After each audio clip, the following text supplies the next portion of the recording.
হয়েছিল সেদিন থেকে শুরু করে সমস্ত কথা কাজ সবকিছুর হিসাব দিয়া তারপরে তোমার ব্যাপারে আমি আল্লাহ সিদ্ধান্ত নিব।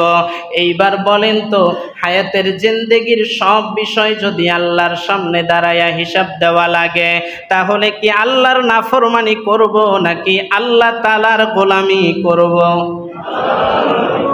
হ্যাঁ, কি করব? নিয়ত আছে? সবার আছে? আল্লাহ বলে, গোলাম, যেহেতু তোমাকে হিসাব দেওয়া লাগবে ৬০-৭০ বছর জিন্দেগির, মাঝে মধ্যে তুমি বেকা হইয়া চইলা গেছো অন্যদিকে, তোমার সোজা করবার জন্য আমি আল্লাহ তাআলা মাঝে মধ্যে কিছু সতর্কবাণী দিয়েছিলাম। সেই সতর্কবাণীর ভিতরে এটাও থাকতে পারে, কখনো বৃষ্টি দিয়েছি তো বৃষ্টি হয়েছেই থামে নাই, আবার কখনো সতর্কবাণী দিয়েছি অনাবৃষ্টি দিয়া। কথা কয় না? সতর্ক করেন যিনি, তিনি কে? আরো জোরে বলেন কে? এইবার আপনারা বলবেন, হুজুর এখানে তো আল্লাহ বলছে ধ্বংস হওয়ার জন্য, আপনি বলছেন সতর্ক করার জন্য।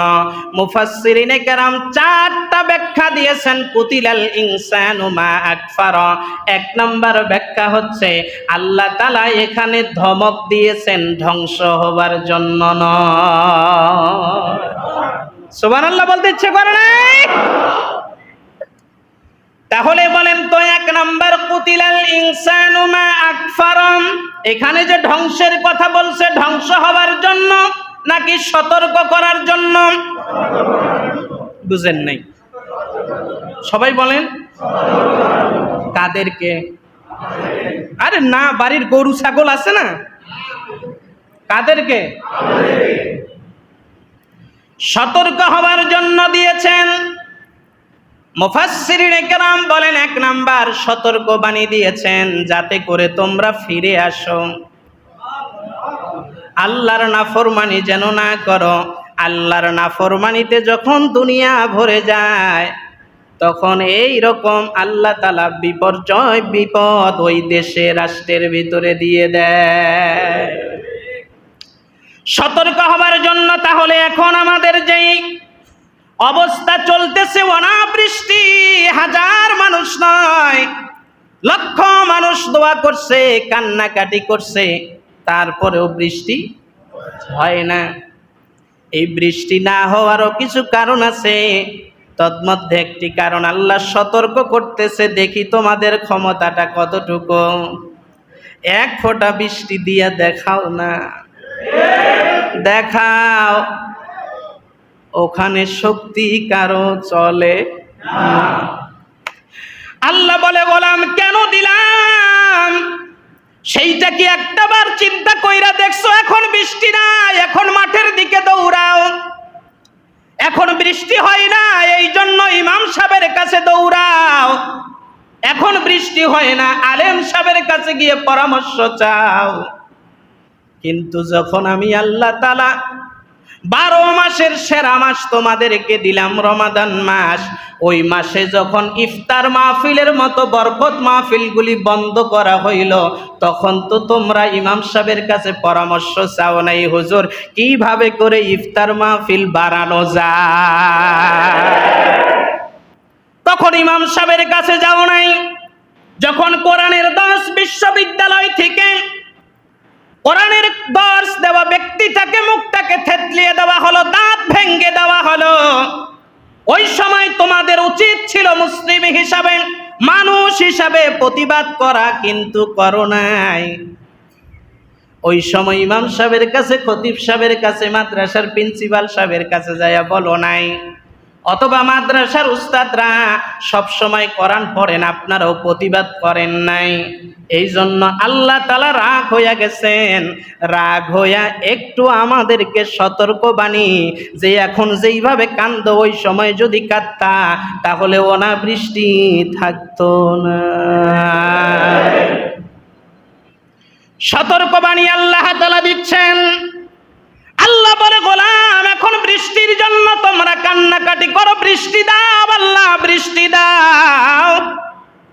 কিন্তু চোখের সামনে যখন হিন্দুর মন্দির কে আগুন লাগাইলো না লাগাইলো ফরিদপুরের মাটিতে, দুইজন মুসলিমকে যখন পিটাইয়া হত্যা করা হলো, রক্তাক্ত করে দুনিয়ার জমিন থেকে শাহাদাতের পেয়ালা পান করিয়ে দেওয়া হলো, মুসলমান তোমাদের উচিত ছিল 92% মুসলমানের রাষ্ট্রে হিন্দুরা এত শক্তি পায় কোথায়? মুসলমানের কথা, মুসলমানের নির্দেশ যেই নেতা মারে না, একসাথে সবাই মিলে তৈরি হয়ে নাস্তিকবাদীদের গদিতে আগুন জ্বালানো উচিত ছিল।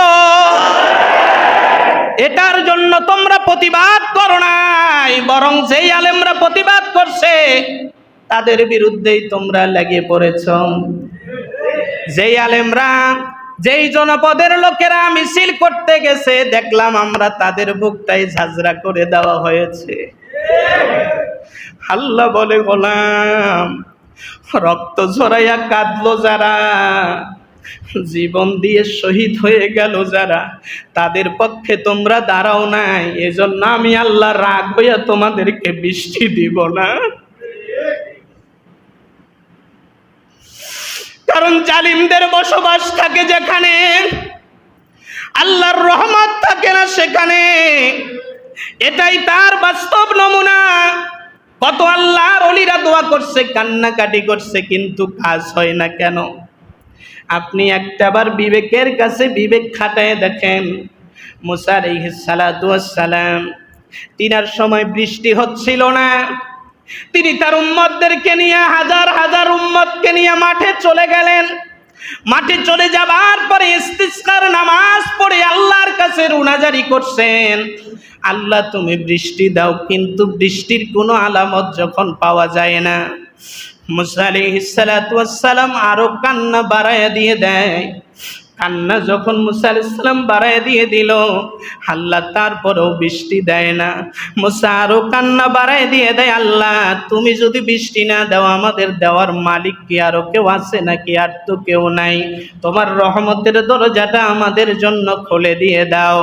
আল্লাহ তাআলা নোটিশ জারি করলেন, মুসা তোমার ওই হাজার হাজার মানুষের ভিতরে একজন জালেম আছে, ওই জালেম যতক্ষণ পর্যন্ত ওই অনুষ্ঠান থেকে বের হয়ে না যাবে, ততক্ষণ পর্যন্ত আজকের দোয়া মঞ্জুর হবে না, আজকে বৃষ্টি বর্ষণ হবে না।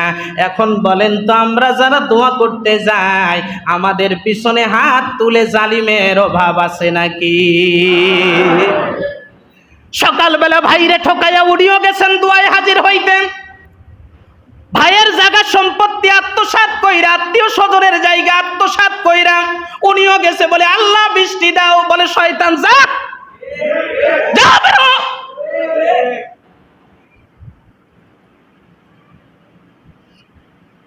মানুষের রাস্তা বন্ধ কইরা দিয়া উনিও গেছে আল্লাহ বৃষ্টি দাও।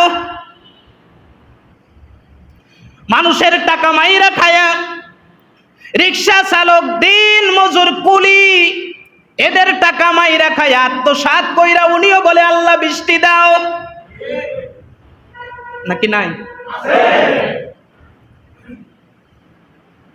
সব জালিম মিলে দোয়া করে, চোখের পানি পড়ে, ঘাম ঝরে, কিন্তু দোয়া কবুল হয় না। মুসা আলাইহিস সালাম এবার ঘোষণা দিলেন, দোয়ার মাঝখানে কে আছো এখানে এইরকম অপরাধী, আল্লাহর হুকুম হয়েছে দোয়া কবুল হবে না, এখান থেকে বের হয়ে যাও। বের হয়ে না গেলে কিন্তু আমি নিজে যাইয়া শনাক্ত করে তারে ধরে বের করে দিব, অপমানিত হবে, অপমানিত হওয়ার আগেই তুমি বের হয়ে যাও। কিন্তু মুসা আলাইহিস সালাম ডানে তাকায়, বামে তাকায়, সামনে তাকায়, তাকাতে তাকাতে কোনো লোক ওঠে না। এইভাবে করে অনেক সময় অতিবাহিত হয়ে যায়। মুসা আবার ঘোষণা দেয়, এরকম কে পাপী আছো এখান থেকে বের হয়ে যাও, এরকম জালিম কে আছো এখান থেকে বের হয়ে যাও। একবার, দুইবার, তিনবার, দীর্ঘ সময় যখন অতিবাহিত হয়ে যায়, মুসা আলাইহিস সালাম আমাদের মতো এত নরম ছিল না, খুব গরম নবী ছিলেন। আজকে যদি মুসার সত্যিকারের উত্তরসূরিদের এদেরকে আমরা মূল্যায়ন করতে পারতাম, তাহলে এই পৃথিবীতে জালিমরা থাকতে পারতো না। কিন্তু দুঃখের বিষয় হলো ওই জায়গায় এক এলাকা, সেই এলাকায় হইল ল্যাংটা মানুষের বসবাস। ওই দিক দিয়ে এক মানুষ এখন কাপড় পরা যায় আর বলে সবাইকে কাপড় পরা উচিত। সবাই হাসে আর ঠাট্টা করে, দেখছো পাগলের খেলা। আসলেই বলেন তো, পাগল কি যিনি কাপড় পরছে নাকি যারা পরে নাই? কথা বুঝেন নাই? পাগলকে কি বলবা? দুঃখের কথা, দোয়া কবুল হবে কোত্থেকে? আমি আমার কষ্টের জায়গাগুলির থেকে আমি গবেষণা করে যেটা পেয়েছি, দোয়া কবুল হবে কোত্থেকে? আজ মসজিদের ইমাম খতিব যারা, একটু হিসাব কইরা দেখলে শতকরা অধিকাংশ খতিবের স্ত্রী পর্দা করে না। অধিকাংশ মসজিদের ইমাম সাহেবের স্ত্রী মেয়ে পর্দা করে না। মসজিদের সভাপতি, সেক্রেটারি, কোষাধ্যক্ষের মেয়ে স্ত্রী পর্দা করে না। ওই রকম মসজিদে দোয়া করলে আল্লাহর দরবারে কবুল হবে নাকি? মুহাদ্দিস সাহেব মাদ্রাসায় হাদিস পড়ায়, কিন্তু তার স্ত্রী পর্দা করে না, তার মেয়ে পর্দা করে না। মাদ্রাসার সভাপতি, সেক্রেটারি, প্রিন্সিপাল, কত দেখা যাবে যে তিনি প্রিন্সিপাল সাহেব, মাদ্রাসার সভাপতি সাহেব, সেক্রেটারি সাহেব, কিন্তু তিনার বউ পর্দা করে না, তিনার মেয়েটা পর্দা করে না। এরকম দৃশ্য বলেন তো বাংলাদেশে নাই? অথচ ওই মাদ্রাসায় পড়ানো হয় হাদিসের প্রত্যেকটা কিতাবের একটা অধ্যায়, পর্দার অধ্যায়। ওই পর্দার অধ্যায় যেখানে পড়ানো হয়, সেখানের সভাপতি যদি তার মেয়ে আর স্ত্রী যদি পর্দা না করে, বলেন তো তাহলে এইরকম হাজার লক্ষ মাদ্রাসা হইলে কি আল্লাহর গজব ঠেকানো সম্ভব হবে নাকি? মন খারাপ হয়ে গেছে বুঝতে পারছি, কিন্তু মন খারাপ হইলেও আমাকে বলা লাগবে। কারণ আপনি সাইকেল চালায়া যাচ্ছেন, টিউবের ভিতরে যদি লিক থাকে, তাহলে বলেন তো আপনি কয় ঘন্টায় আপনি ঢাকা যাবেন? কথা বুঝেন নাই? টিউব যদি আপনার লিক থাকে, লিক বুঝেন তো, লিক থাকে, তাহলে আপনি কয় ঘন্টায় যাবেন? কাজ হবে? তাহলে আপনাকে যদি ঢাকায় সাইকেল চালায় যাইতে হয়, রিক্সা চালায় যাইতে হয়, তাহলে আপনার ওই যে লিকটা, ওটা বলেন তো বন্ধ করা দরকার আছে না নাই?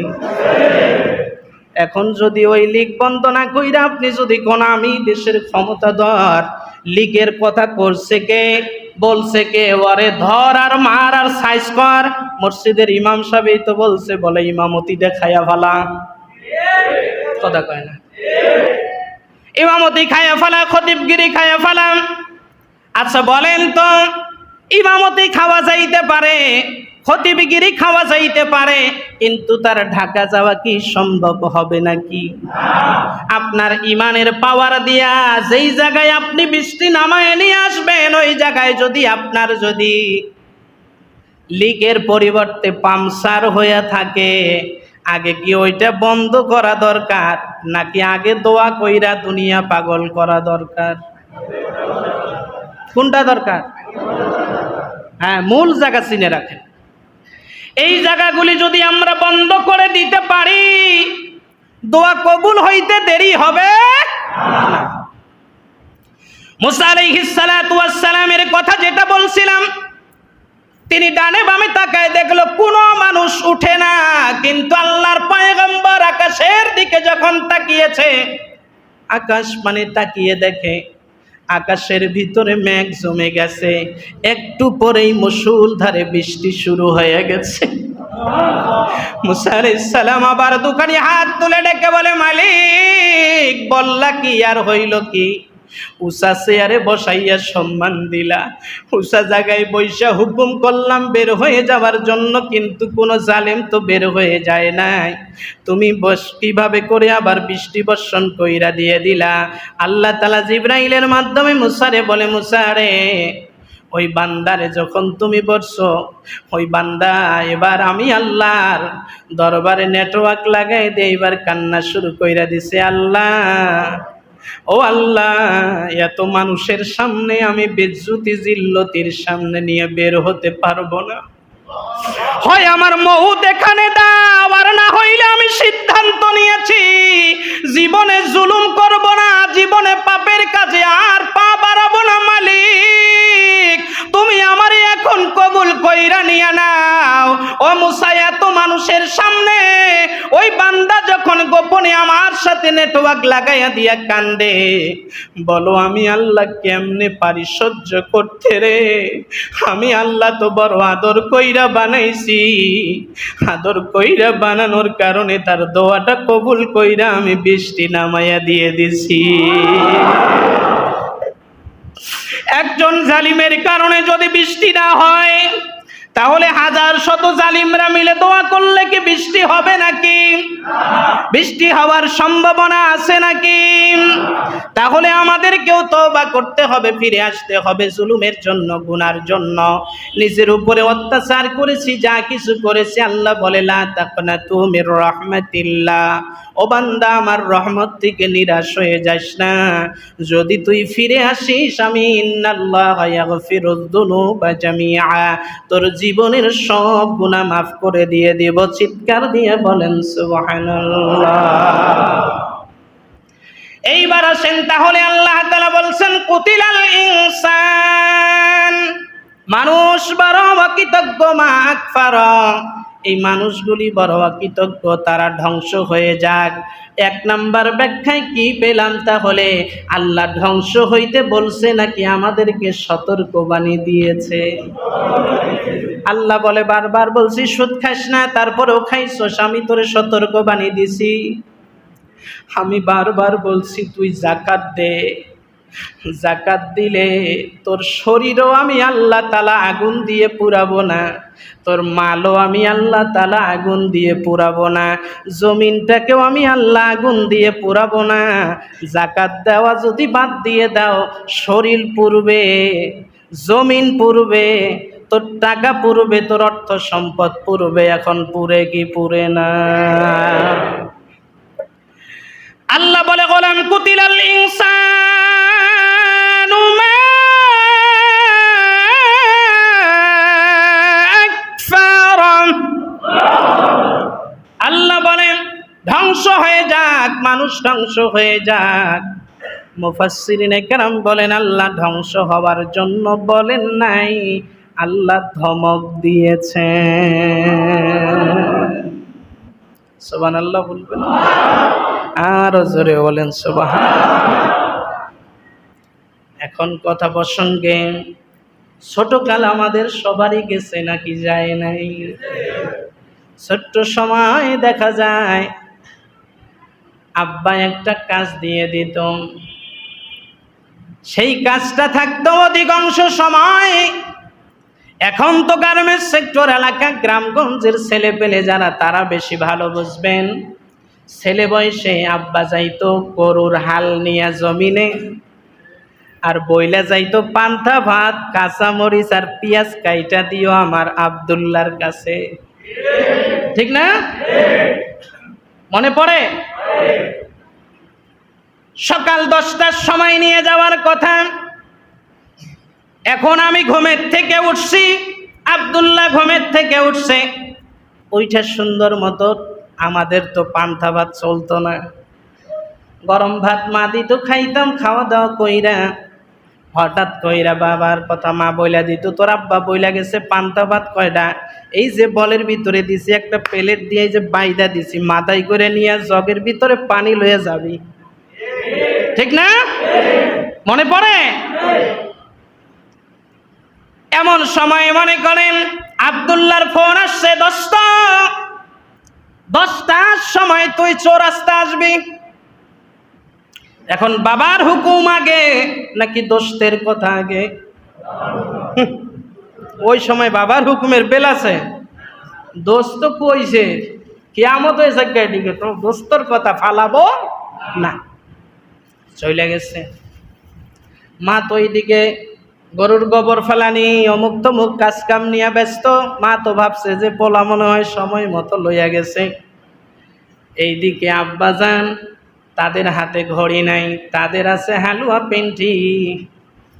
ওইটা এইভাবে ফেললেই বুঝে যে ঘড়ির কাঁটায় কয়টা বাজছে, ঠিক না?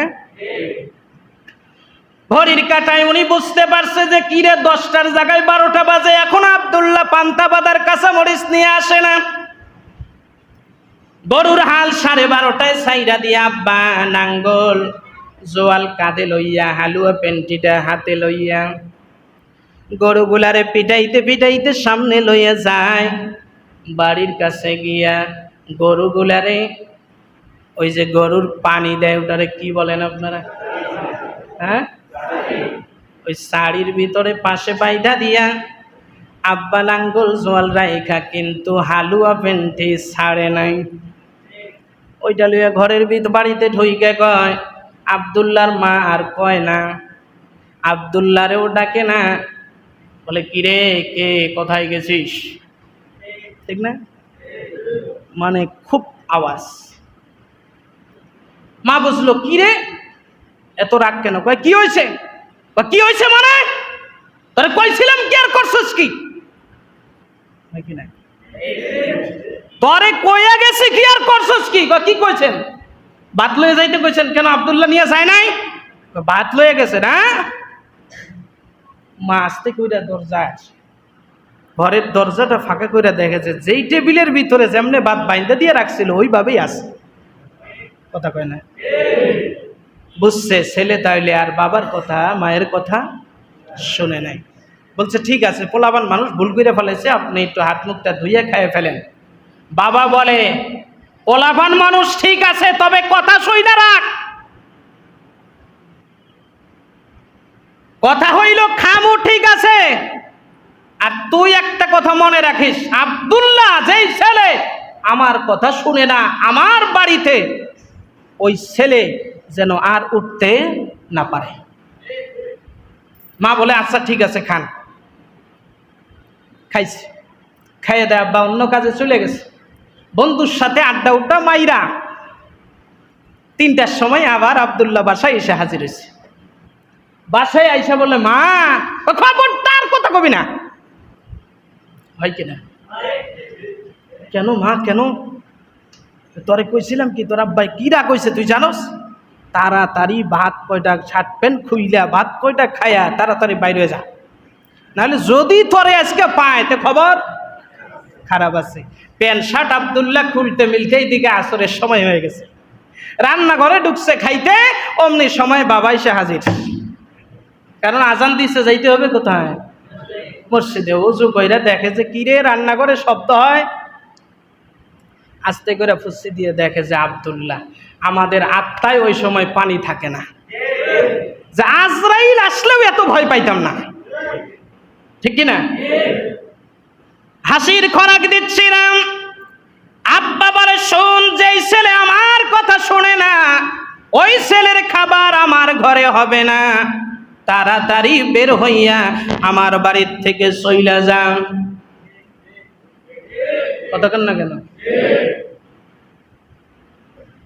বাড়ির থেকে বের হয়ে চইলা যা, যা এখানে থাকা হবে না। আস্তে কইরা বাইর হয়ে চইলা গেছে। রাত্রি হয়ে যায়, আব্দুল্লাহ বাড়িতে ফিরে না।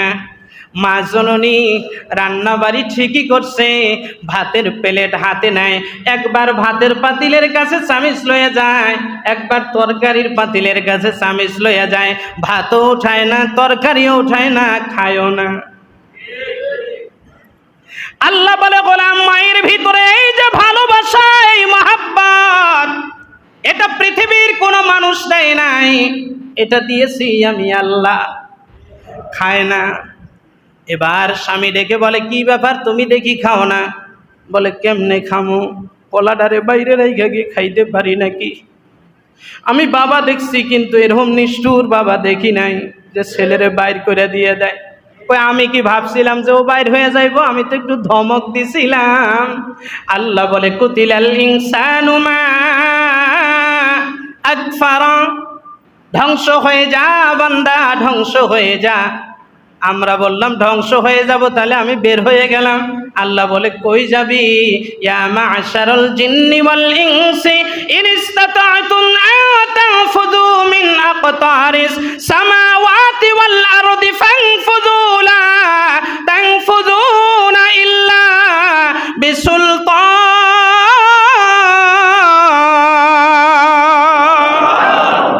আল্লাহ বলে কই যাবি? সাহস যদি থাকে, শক্তি যদি থাকে, তাহলে আমার আসমান এবং জমিন থেকে বাইরে হয়ে চলে যা। বাংলাদেশের মানুষ আমরা মনে মনে ভাবছি এখানে তাপ দিয়ে আমাদেরকে পুরাইবা, তাহলে আমরা গুজরাটে চলে যাব, ওখানেও আসমান জমিন কার? ওখানেও গিয়া দেখলাম আসমান জমিন আল্লাহর। এইবার মনে মনে ভাবলাম এখানে যেহেতু কাজ হবে না, পাকিস্তান চলে যায়, পাকিস্তানের আসমান জমিন কার? এবার মনে মনে ভাবলাম এখানেও যেহেতু আল্লাহর আসমান জমিন, এখানেও থাকবো না, সৌদি আরবে চলে যায়, সৌদি আরবের আসমান জমিন কার? আল্লাহ বলে উসমান কই যাবি? উসমান যেখানেই যাবি সেখানেই আমার জমিন আর আসমান। ইনিস্তাতা'তুম, শক্তি থাকলে সামর্থ্য থাকলে বের হয়ে যাও। আমরা বললাম আল্লাহ শক্তি আর সামর্থ্য কি? আল্লাহ বলে বের হয়ে যাও। ফানফুযু, বের হয়ে কোথায় যাবি? যাওয়ার জায়গা নাই। লা তানফুযুনা ইল্লা বিসুলতান, যেখানেই বাইরে হয়ে যাবি রে গোলাম, সেখানেই রাজত্বটা। একটু আওয়াজ করে বলেন তো কার? এইবার আল্লাহ তাআলা বলেন কুতিলাল ইনসানু মা আকফারা। গভীর রাত্রিতে এবার ছেলে যখন কোথাও কোনো জায়গা পায় না, অমনি সময় আমরা কি করতাম? দরজার কাছে মানে বেড়ার কাছে আইসা, কারো ছিল ওই যে পাটের যে লাকড়ি হয় ওই বেড়া, কারো ছিল বাঁশের বেড়া, বেড়াই আইসা এইবার আমরা মানে দাঁড়ায় থাকতাম, ডাক দেওয়ার সাহস পাইতাম না। যদি আব্বা জানে তাহলে খবর খারাপ, কয় না? খবর খারাপ আছে। আর যদি পাশ দিয়ে একটা শিয়াল দৌড় মারতো, যে মনে হইতো যে আজরাইল, ঠিক না? তো এইরকম যখন করে, বাবা শুয়ে আছে বিছানায়, ছিদ্র দিয়ে দেখা যায় মার কোনো কাজ নাই। মা করে কি? নিচের বাটিটা উপরে উঠায়, উপরের বাটিটা নিচে রাখে, কারণ মা পারে না তার আদরের সন্তান রে বাইরে রাইখা ঘুমাইতে। আল্লাহ বলে গোলাম তোর মা তোরে কি দিয়েছে?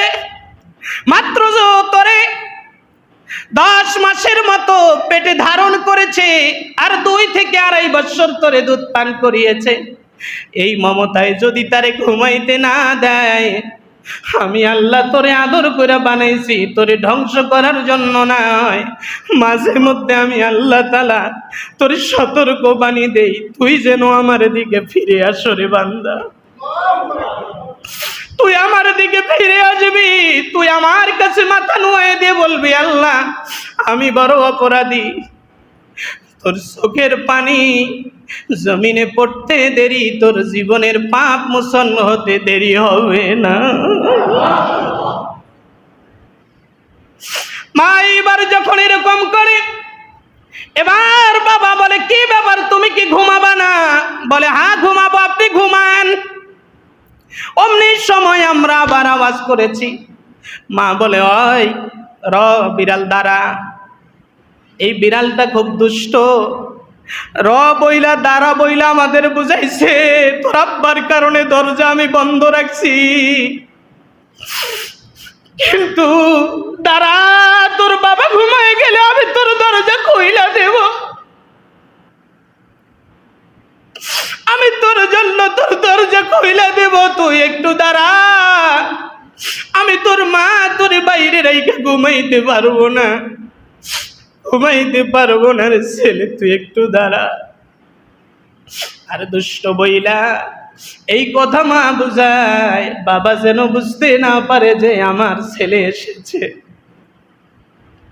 অমনি সময় বাবা বলে এই বিড়ালটা তো দুষ্ট হয়েছে, লাঠি দাও আমার কাছে। বলে না, লাঠি দিয়া পিটানোর দরকার নাই বিড়াল রে, আপনি ঘুমান, আমি দেখতেছি বিড়ালের অত্যাচার আমি বন্ধ করতে পারবো। এইটা বলে মা সান্ত্বনা দেয়, গোলাম যত বিপদ আসুক, যত বালা মুসিবত আসুক, তোর পাশে পৃথিবীতে থাকবে একজন, তিনি হচ্ছে মা। আল্লাহ বুঝাই কুতিলাল ইনসানু মা আকফারা। ওই বৃষ্টি অনাবৃষ্টির আযাব এসেছে, তুই ভয় পাস না। তোর উপরে জুলুম এসেছে, নির্যাতন এসেছে, নিষ্পেষণ এসেছে, তুই ভয় পায় যাস না। তুই দাঁড়া, আমার কাছে অনুতপ্ত হ, আমার কাছে গুনার জন্য তুই একটু মাপসা, আমি আল্লাহ তোর মুক্তির ব্যবস্থা করে দিয়ে দিব। এই জন্য পাপ মোচন করা দরকার আছে না নাই? আল্লাহ তাআলা বলেন কুতিলাল ইনসানু মা আকফারা। ও বান্দা, আমি মানুষদেরকে ধ্বংস করব, এক নাম্বার ব্যাখ্যা।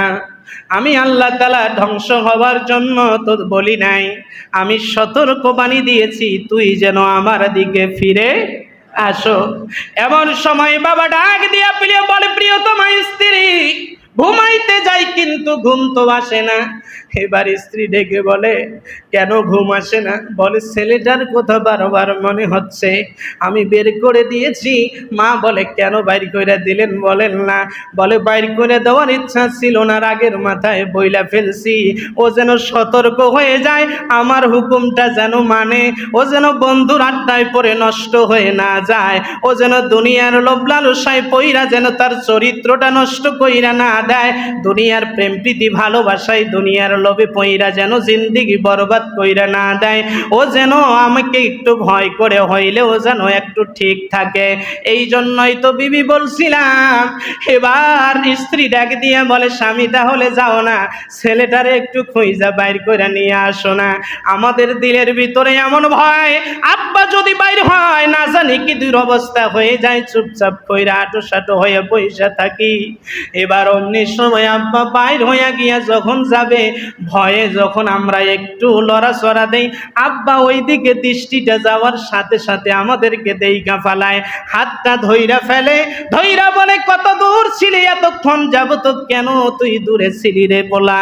তোর জন্য আমরা ঘুমাই নাই, আমরা জিতখর, আমরা বলি তুমি না আমারে বাইর কইরা দিছো, তুমি আরাম কইরা ঘুমাও, তুমি আমারে ডাক দিও না, তুমি আমার হাত ধইরো না, তুমি আমার বাবা, বাবা হইয়া বাইর কইরা দিছো, আমি তোমার সাথে যাব না। বাবা এবার আকল দিয়া এইভাবে করে ধইরা বুকের সাথে জড়াইয়া মাথার উপরে দুফোঁটা চোখের পানি ফালাইয়া ডেকে বলে, তোরে সতর্ক হবার জন্য বের করে দিয়েছিলাম রে ছেলে, তোরে আমি বাড়ির থেকে বের করে দেওয়ার উদ্দেশ্যে নয়, আমার পুত্র বানানোর জন্য নয়, সুপুত্র বানানোর জন্য ফিরাইয়া নিতে চাই। তুই আর কোনোদিন আমার হুকুম অমান্য করবি নি। এইবার ছেলেও কান্দে, বাবাও কান্দে, দুইজনের ভিতরে আগের চেয়ে ভালোবাসা বেশি স্থাপিত হয়ে যায়। আল্লাহ তাআলা ডেকে বলে, গোলাম তুই আমার থেকে লাইন ক্রস কইরা চইলা গেছো, যখন আবার ফিরে আসছো, আগের চেয়ে তোর সাথে আমি আল্লাহ আর তুই আমার বান্দার ভালোবাসা আরো বেশি গভীর হয়ে যাবে। এইবার বলেন তো, আমাদের ফিরে আসা দরকার আছে না? আর একটু জোরে বলেন, আছে না নাই? তাহলে আমাদের তওবা করা দরকার আছে না নাই? তাহলে আমরা একটু তওবা করব, দিলের কাছে এই জায়গায় একটু হাতটা লাগাবো, সব দুইটা সবাই বন্ধ করে দিয়ে দিব। পর্দার আড়ালের মা বোনেরা যারা শুনছেন, তারা চোখ দুটা বন্ধ করে জীবনের গুনার কথা স্মরণ করে আজ তওবা করতেই হবে, তওবা ছাড়া এ জাতির মুক্তির কোনো উপায় নাই। এই জন্য আমাদের চোখ দুটি বন্ধ করে আল্লাহ তাআলার কাছে তওবা করব। ইয়া আল্লাহ, চোখ বন্ধ করুন। ইয়া আল্লাহ, আমরা তওবা করছি, আমরা বড় পাপী, আমরা বড় জুলুমবাজ, আমরা বড় মিথ্যাবাদী, আমরা বড় জালিম, আমরা তোমার নাশকরকারী। ইয়া আল্লাহ, আমাদের হায়াতের জিন্দেগিতে আমরা নামাজ ছেড়েছি, আমরা রোজা ছেড়েছি, আমরা যাকাত ছেড়েছি, তোমার হুকুম হাকাম অনেক অমান্য করে ফেলেছি। ইয়া আল্লাহ, একটু মায়ার সুরে মনটা নরম করে ডাক দেন, ইয়া আল্লাহ আমরা তওবা করছি,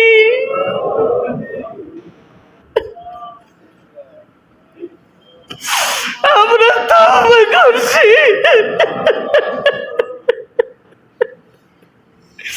আর জীবনে কবিরা গুনাহ করব না, আর জীবনে শিরিক করব না, আর জীবনে বিদআত করব না। আল্লাহ তোমার হুকুমের পাবন্দি করব, আল্লাহ তোমার হুকুমের বাইরে যাব না, তোমার রাসূলের অনুসারী হব। আল্লাহ রব্বুল আলামিন, ইয়া আল্লাহ আমাদের পাপের কারণে তুমি আযাব দিও না, আমাদের পাপের কারণে তুমি আযাব দিও না, আমাদের পাপের কারণে তুমি আমাদের গবাদি পশুদের উপরে আযাব দিও না, আমাদের অবলা নারী শিশুদের উপরে তুমি আযাব দিও না, আমাদের খেতে খাবারে তুমি আযাব দিও না, আমাদের আসমান জমিন থেকে তুমি আযাব দিও না, আমাদের জমিনটারে পুরাইয়া দিও না মালিক।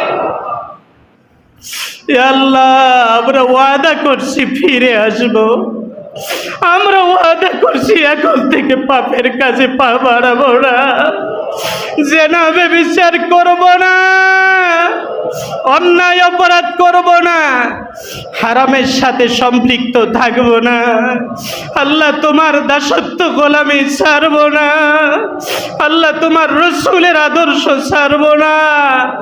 ইয়া আল্লাহ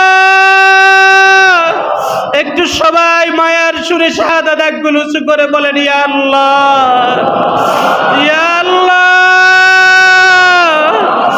ইয়া আল্লাহ।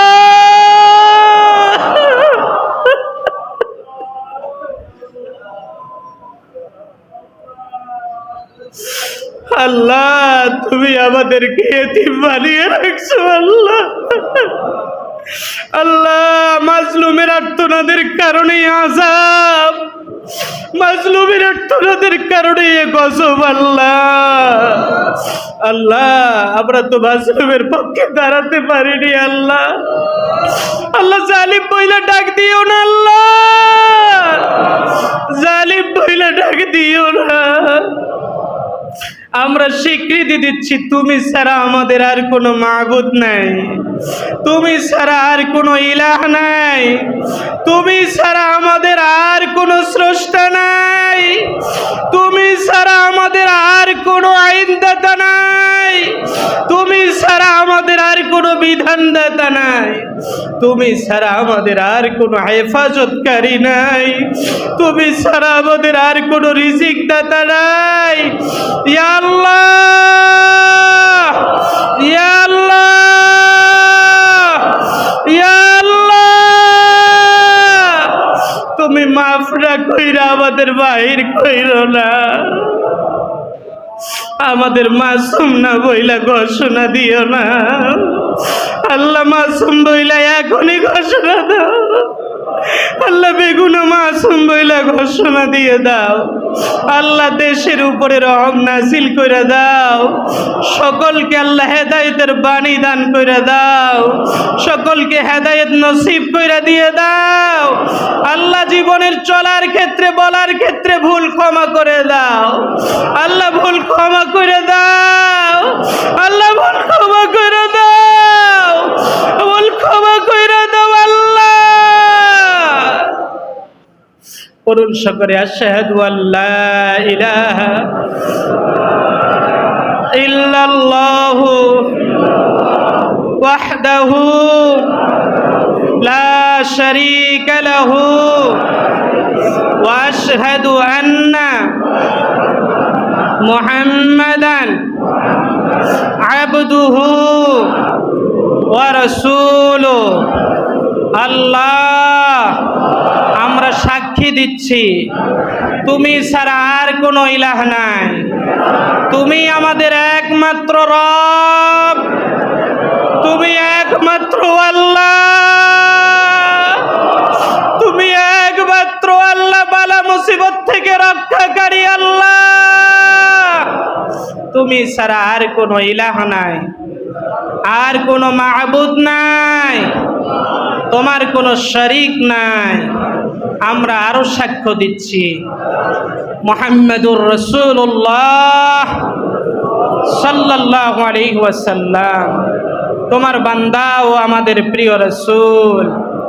আল্লাহ তুমি আমাদের তওবা কবুল করো। আস্তাগফিরুল্লাহ, মন দিল নরম করে বলুন আস্তাগফিরুল্লাহ, আস্তাগফিরুল্লাহ, আস্তাগফিরুল্লাহ, আস্তাগফিরুল্লাহ, আস্তাগফিরুল্লাহ। আল হাইয়ুল কাইয়্যুম ওয়া আতুবু ইলাইহি লা হাওলা ওয়ালা কুওয়াতা ইল্লা বিল্লাহিল আলিয়্যিল আযীম। আল্লাহ খালিস তওবা করছি, আল্লাহ ইখলাসের সাথে কবুল করে নিয়ে নাও, ইখলাস ওয়ালা তওবাকারী বানাইয়া দিয়ে দাও, তোমার হুকুমের পাবন্দিকারী বানাইয়া দিয়ে দাও, তোমার মসজিদ আমাদের নাজাতের উসিলা বানাও। আল্লাহ আমাদের এই ভূখণ্ডে তুমি পানি বৃষ্টি দিয়ে আমাদের গবাদি পশু আল্লাহ জমিটাকে আল্লাহ তুমি আল্লাহ সুসজ্জিত করে দিয়ে দাও। আল্লাহ তোমার কুদরতি ফায়সালা তুমি গ্রহণ করো, আল্লাহ তুমি রহম নাজিল করো, আল্লাহ আমাদের পাপগুলি ক্ষমা করো। ইয়া রব, ইয়া রব তুমি কবুল করো।